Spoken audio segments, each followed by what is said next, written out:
Anne. Evet, biz sizi şöyle isterseniz koltuğumuza alalım birazcık. Zaten böyle bir başıma bırakma beni.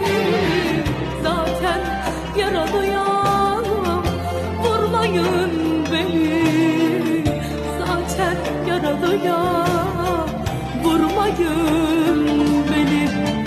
Boynu bükük bir gül çiçek misali, dalımdan koparım böyle bir başıma.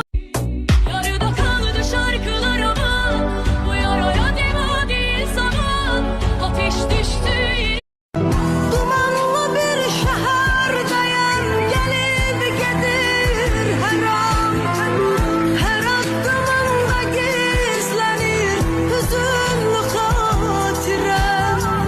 Yağış yağır esir yine gözümde pencere. Hatırlayır gözüm seni sataşsa her yere.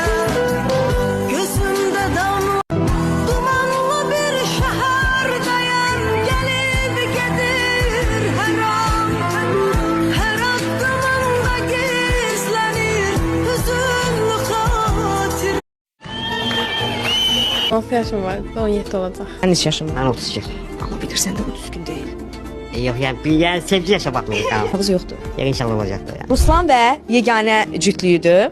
Onların 2 ay bundan öncə toyları olub. Yoldaşın necə baxır sənə? Əla. Xoşbəxtsən onun yanında? Bəli, xoşbəxtəm. Yani ben bugün hiç şeyim yoktu. Ne evim var, ne işim var, ne maşınım var, ne maddi vəziyyətim. Hiçbir şeyim yok. Bak burada. Öz ailəndə sevgi görmüsən? Biraz hə, çox. Yəni qayğı, sevgi, səni qorumaqları. Çox yox, biraz. 6 yaşım var, 17 olacaq. Sən neçə yaşın var? Ben 32.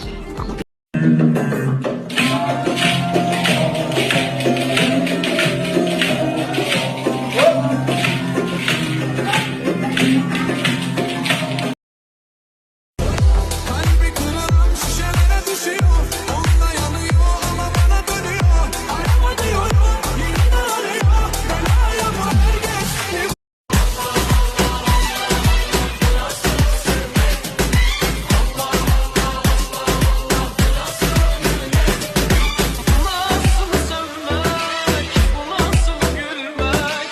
İnsan değil bu, sanki bir melek. Ne güzel yaratmışsın çiftedir beni. Görünce aşık oldum eyledi deli.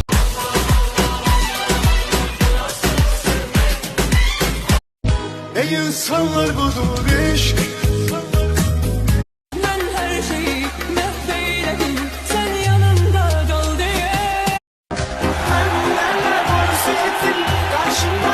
Sen nereden geliyorsun? Ben İran'dan buraya taşındım. İstanbul'da yaşıyorum. Allah'ım senin şarkı söylemene gerek yok ki şöyle konuş biz döneriz zaten.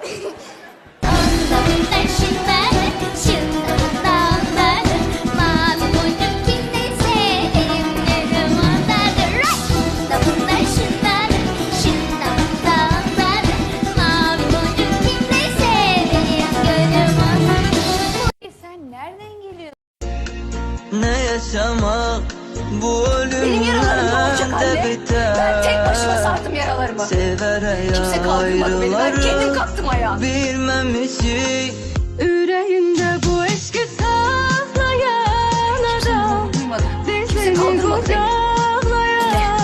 Ben çok zorlanıyorum zaten. Kimseyi kaldıracak halim yok benim anne. Lütfen artık yeter gelme üstüme.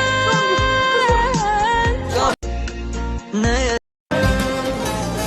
ای به گرفته از رفا گوش کران چرا چرا Göyde güneş ay sevir, susuz dudak suyu sevir. Seven ömür boyu sevir, ben seni sevdiğim kadar. Yer yarılar göy tutular, gören bu dünya dağlar. Sen beni sevsen ne olar, ben seni sevdiğim kadar. Adem Hevva'nı sevir, Ferhat Şirin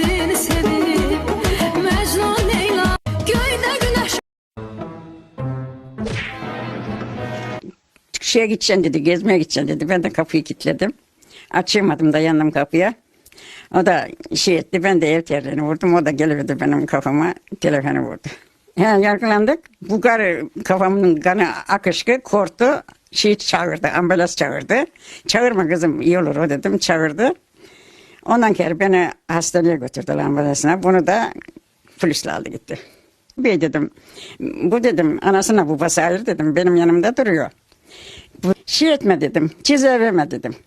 Ondan sonra vermedi buna ceza. Sonra beni vermiş cezayı bir de. Ne diye aldınız cezayı? Neden ceza aldınız? İşte terlik vurmadan. Ne kadar? Ne kadar aldınız?